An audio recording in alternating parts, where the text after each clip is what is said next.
राम के दुई रे लालनवा जंगल बीचे जन्मे जंगल बीचे जन्मे हो। सखिया सीता के नयन पुतरिया कुसुम जैसन सुंदर कुसुम जैसन सुंदर हो। सीता के नरमी जी गरियाता फूल जैसन सुंदरता फूल जैसन सुंदर हो। ललना हिरनी के जैसे नयनवा जंगल बीचे सिसकई जंगल बीचे सिसकई हो।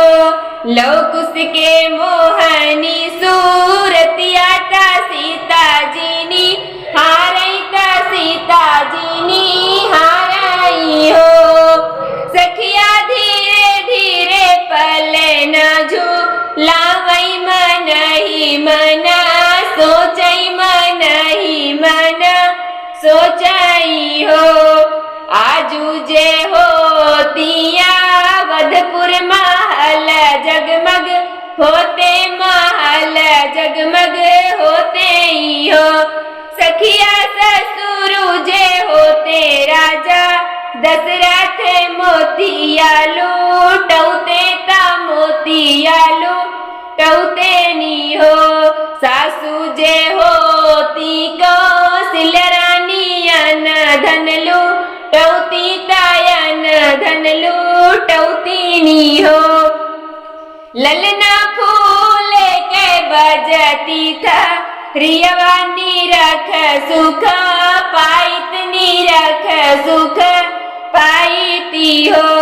आजू जे होते लक्ष्मण देवराता बसिया बा जौते ता बसिया बा जौते ही हो। सखिया घर घर बटत बयनवा परम सुख पाइत परम सुख पाईती हो। घर घर से आऊती गोतिनिया ता पलना झूलौती ता ललना खेलौती नी हो। सखिया द्वारे पे बजत बा धैया आंगन उठत सोहर आंगन उठत सोहर हो। जे यही मंगला गावाई गाई के सुनावाई गाई के सुनावाई हो। सखिया से वैकुंठ का जाई गवैया सुख पावई गवैया सुख पावई हो।